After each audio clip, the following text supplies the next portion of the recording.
ಬೆಳಗ್ಗೆ ಟಿಫನ್ಗೆ ಏನು ಮಾಡೋದು ಅಂತ ಯೋಚಿಸ್ತಾ ಇರೋ ಗೃಹಿಣಿಯರಿಗಾಗಿ ಒಂದು ಸೂಪರ್ ಸ್ಪೆಷಲ್ ಆಗಿರುವಂಥ ರೆಸಿಪಿಯನ್ನು ತೊಗೊಂಡು ಬಂದಿದ್ದೀನಿ. ನಾನು ನಿಮ್ಮ Vani Kusumakar. Welcome to my channel. ಇವತ್ತಿನ ರೆಸಿಪಿ ಬಂದುಬಿಟ್ಟು ಈರುಳ್ಳಿ ಮುಂಡಿಯನ್ನು ನಾನು ಇವತ್ತು ಮಾಡ್ತಾ ಇದ್ದೀನಿ. ಮಲೆನಾಡು ಕಡೆಗಳಲ್ಲಿ ಇದು ಸ್ಪೆಷಲಾಗಿ ಈವ್ನಿಂಗ್ ಸ್ನ್ಯಾಕ್ಸ್ ಆಗಿ ಮಾಡ್ತಾರೆ. ನಾನು ಇದು ಮಾರ್ನಿಂಗ್ ಬ್ರೇಕ್ಫಾಸ್ಟ್ಗೋಸ್ಕರ ನಿಮಗೆ ಮುಂಡಿ ಮಾಡೋದನ್ನು ಸಿಂಪಲ್ಲಾಗಿ ಸೂಪರಾಗಿ ಮಾಡೋದು ಹೇಗೆ ಅನ್ನೋದನ್ನು ತೋರಿಸ್ಕೊಡ್ತೀನಿ. ವಿಡಿಯೋನ ಎಲ್ಲಿ ಸ್ಕಿಪ್ ಮಾಡಿದೆ ಪೂರ್ತಿಯಾಗಿ ನೋಡಿ. ಹಾಗೆ ನನ್ನ ಚಾನಲ್ಗೆ ನೀವು ಹೊಸಬರಾಗಿದ್ದರೆ ಸಬ್ಸ್ಕ್ರೈಬ್ ಆಗಿ, ಹಾಗೆ ಬೆಲ್ ಐಕಾನನ್ನು ಕ್ಲಿಕ್ ಮಾಡಿ. ಬನ್ನಿ ವಿಡಿಯೋನ ಸ್ಟಾರ್ಟ್ ಮಾಡೋಣ. ನಾನಿಲ್ಲಿ ಈರುಳ್ಳಿ ಮುಂಡಿ ಮಾಡೋದಕ್ಕೆ 4 ಈರುಳ್ಳಿ, 1 ಟೊಮೆಟೊ ಮತ್ತು 2 ಕ್ಯಾರೆಟನ್ನು ತೊಗೊಂಡಿದ್ದೀನಿ. ಈರುಳ್ಳಿಯನ್ನು ಸಿಪ್ಪೆ ತೆಗೆದು ಚಿಕ್ಕದಾಗಿ ಕಟ್ ಮಾಡ್ಕೋಬೇಕು. ಆನಂತರ ಕ್ಯಾರೆಟನ್ನು ಕೂಡ ಸಿಪ್ಪೆ ತೆಗೆದು ಈ ಥರ ನೀಟಾಗಿ ತುರ್ಕೋಬೇಕು. ನೀವು ಈರುಳ್ಳಿ ಕಡಿಮೆ ಬೇಕಾದರೆ ಬಳಸ್ಬೋದು. ನಾನು 4 ಜನಕ್ಕೆ ಆಗುವಷ್ಟು ಮುಂಡಿ ಮಾಡೋದಕ್ಕಾಗಿ ಜಾಸ್ತಿ ತೊಗೊಂಡಿದ್ದೀನಿ.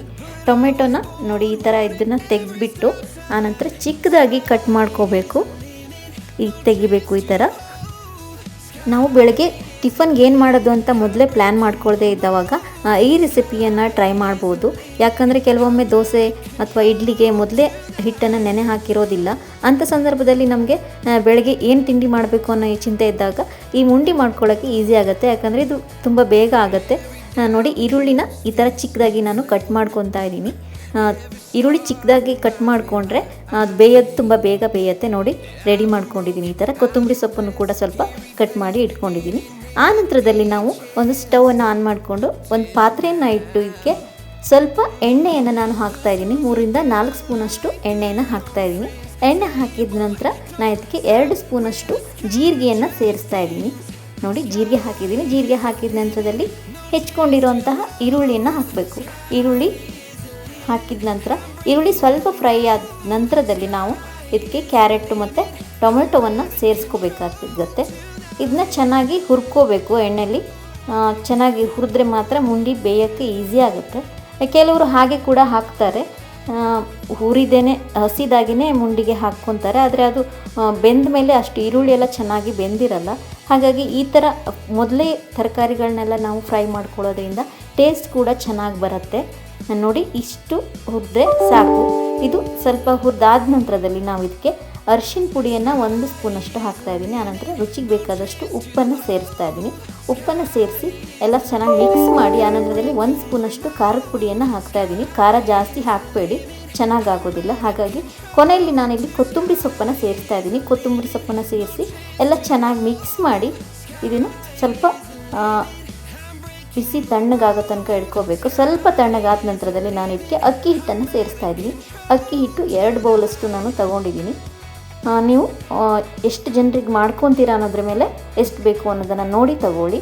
ಇದನ್ನು ಚೆನ್ನಾಗಿ ಅದು ಸ್ವಲ್ಪ ಬಿಸಿಯಾಗಿರುವಾಗಲೇ ಮಿಕ್ಸ್ ಮಾಡ್ಕೋಬೇಕು. ಮಿಕ್ಸ್ ಮಾಡಿ ಹಾಗೆ ಸ್ವಲ್ಪ ಹೊತ್ತ ಇಟ್ಟು ಆನಂತರದಲ್ಲಿ ನಾನು 1 ಹಿಡಿಯಷ್ಟು ಅನ್ನವನ್ನು ಸೇರಿಸ್ತಾ ಇದ್ದೀನಿ. ಅನ್ನ ಹಾಕೋದು ಯಾಕೆ ಅಂದರೆ ಮುಂಡಿ ಸಾಫ್ಟಾಗಿ ಬರುತ್ತೆ ಅನ್ನ ಹಾಕೋದ್ರಿಂದ. ಇದನ್ನು ಚೆನ್ನಾಗಿ ಮಿಕ್ಸ್ ಮಾಡಬೇಕು. ಕೈಯಲ್ಲೇ ಮಿಕ್ಸ್ ಮಾಡಬೇಕು. ಸ್ಪೂನ್ಗಿಂತ ಕೈಯಲ್ಲಿ ಮಾಡಿದ್ರೆ ಚೆನ್ನಾಗಾಗತ್ತೆ. ನಂತರ ನೀರನ್ನು ಸೇರಿಸ್ಕೊಂಡು ಕೈಯಲ್ಲೇ ಚೆನ್ನಾಗಿ ಮಿಕ್ಸ್ ಮಾಡ್ಕೊತಾ ಇದ್ದೀನಿ. ನೋಡಿ ಈ ಥರ ಮಿಕ್ಸ್ ಮಾಡ್ಕೋಬೇಕು. ನೀರು ಎಷ್ಟು ಬೇಕು ಅಂತ ಮಧ್ಯ ಮಧ್ಯೆ ಸ್ವಲ್ಪ ಸ್ವಲ್ಪ ನೋಡಿಕೊಂಡು ಮಿಕ್ಸ್ ಮಾಡ್ಕೋಬೇಕಾಗತ್ತೆ. ನೋಡಿ ಈ ಥರ ನಾವು ಮಲೆನಾಡು ಕಡೆಗಳಲ್ಲಿ ಹಸಿ ಗೋಡಂಬಿಯಿಂದ ಕೂಡ ಮುಂಡಿಯನ್ನು ಮಾಡ್ತೀವಿ. ಹಾಗೆ ಕರಡಿ ಸೊಪ್ಪು ಅಂತ ನಮ್ಮ ಕಡೆ ಸಿಗುತ್ತೆ. ತುಂಬ ಕಹಿಯಾಗಿರುತ್ತೆ, ಆದರೆ ಅದನ್ನು ಮುಂಡಿ ಮಾಡ್ತಾರೆ. ಅದು ತುಂಬಾ ಚೆನ್ನಾಗಿರುತ್ತೆ. ನೋಡು ಈ ಹದದಲ್ಲಿ ಬಂದರೆ ಸಾಕಾಗತ್ತೆ ಹಿಟ್ಟು. ನಾನಿವಾಗ ತವಾನ ಬಿಸಿಗಿಟ್ಟಿದ್ದೀನಿ. ಇದಕ್ಕೆ ಸ್ವಲ್ಪ ಎಣ್ಣೆಯನ್ನು ಸವರ್ಕೊಳ್ಳೋಣ.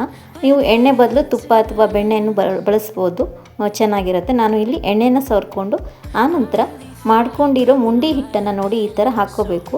ಈಗ ಹಂಚಲ್ಲೇ ನಾವು ಇದನ್ನ ತಟ್ಕೊಳ್ತಾ ಇದ್ದೀನಿ. ನೀವು ಸ್ಟವನ್ನು ಯಾವಾಗಲೂ ಲೋ ಫ್ಲೇಮಲ್ಲಿ ಇಟ್ಕೊಂಡು ತಟ್ಕೋಬೇಕು. ಯಾಕಂದರೆ ತವ ತುಂಬ ಬಿಸಿ ಇದ್ದರೆ ಕೈ ಸುಡುತ್ತೆ. ಹಾಗಾಗಿ ಲೋ ಫ್ಲೇಮಲ್ಲಿ ಇದ್ದರೆ ತಟ್ಕೊಳ್ಳೋಕ್ಕೆ ಈಸಿ ಆಗುತ್ತೆ. ನೋಡಿ ಕೆಲವರು ಪ್ಲಾಸ್ಟಿಕ್ ಕವರ್ ಮೇಲೆ ಕೂಡ ಇದನ್ನು ರೊಟ್ಟಿ ಥರ ತಟ್ಕೊಂಡು ಹಾಕ್ತಾರೆ. ಹಾಗೆ ಮಾಡೋದಿದ್ದರೆ ನಾವು ಹಿಟ್ಟನ್ನು ಸ್ವಲ್ಪ ಗಟ್ಟಿಯಾಗಿ ಕಲಿಸ್ಕೋಬೇಕಾಗತ್ತೆ.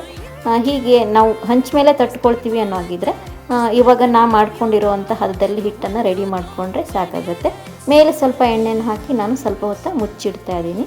ಆನಂತರ ಮತ್ತೆ ತೆಗೆದು ಅದ್ರ ಮೇಲೆ ಮತ್ತೆ ಎಣ್ಣೆಯನ್ನು ಸವರ್ತಾ ಇದ್ದೀವಿ. ಎಣ್ಣೆ ಸ್ವಲ್ಪ ಚೆನ್ನಾಗಿ ಹಾಕಬೇಕಾಗತ್ತೆ. ಆವಾಗ ಮಾತ್ರ ಉಂಡಿ ಟೇಸ್ಟ್ ಚೆನ್ನಾಗಿ ಬರುತ್ತೆ. ನೋಡಿ ಇವಾಗ ಇದು ಸರಿಯಾಗಿ ಬೆಂದಿಲ್ಲ. ನೋಡಿ ಮಧ್ಯದಲ್ಲೆಲ್ಲ ಹಸಿಯಾಗಿದೆ. ಹಾಗಾಗಿ ಆ ಹಸಿ ಇದು ಹೋಗೋವರೆಗೂ ನಾವು ಸ್ವಲ್ಪ ಹೊತ್ತು ಮುಚ್ಚಿಡಬೇಕು. ಆನಂತರ ತೆಗೆದು ಇದನ್ನು 2 ಸೈಡು ಬೇಯಿಸ್ಕೋಬೇಕಾಗತ್ತೆ. ನೋಡಿ ಮಗ್ಚ್ ಹಾಕಿದ್ದೀನಿ ನಾನು. ಇದು ಚೆನ್ನಾಗಿ ಬೇಯೋ ಥರ 2 ಕಡೆ ಎಣ್ಣೆನ ಹಚ್ಕೊಂಡು ಬೇಯಿಸ್ಕೊಂಡ್ರೆ ಮುಂಡಿ ರೆಡಿ ಆಗುತ್ತೆ.